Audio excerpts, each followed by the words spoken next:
2 কিল দিয়ে যাও। তুই আয় মা, নইলে হবে না, তুই তাড়াতাড়ি আয়। আচ্ছা ঠিক আছে।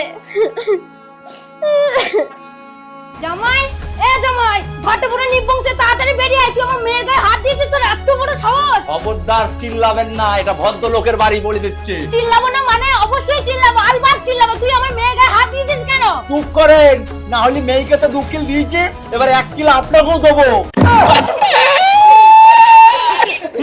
বাহ জামাই বাহ, ভালোই বললে। আসলে দোষটা তোমার না, দোষ হলো আমাদের। মানে কি বলতে চাইছেন আপনি? কি আবার বলবো, তোমার সাথে আমার মেয়ের বিয়ে দেওয়াটাই ভুল হয়েছে। কি বললেন আপনি? ঠিকই তো বলেছি, বিয়ের সময় তো খুব বলেছিল আমার ছেলে নাকি অ্যাক্টর, আর এখন তো দেখি টিকটকে ভিডিও বানায়।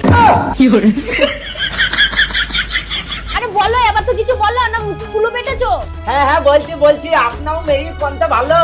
আপনি তো আমাকে অনেক কিছুই বলেছিলেন বিয়ের সময়, যে আপনার মেয়ে নাকি 10 রকম রান্না জানে। বাবা বাবা, কোনো রান্না বাকি নেই। আর এখন তো দেখছি আপনার মেয়ে ভালো করে আলু ভাতেটাও মাখতে পারে না।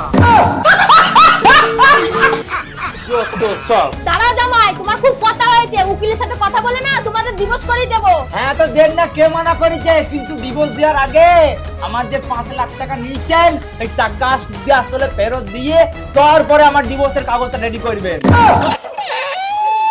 আরে বাবা, আমি তো ইয়ার্কি মারছিলাম, কোন সংসারে ঝগড়া হয় না বলো, তাই বলে কি তারা ডিভোর্স করিয়ে নেয়? তুমি কোনো চিন্তা করো না, আমি মেয়েকে এক্ষুনি বুঝিয়ে দিয়ে যাচ্ছি।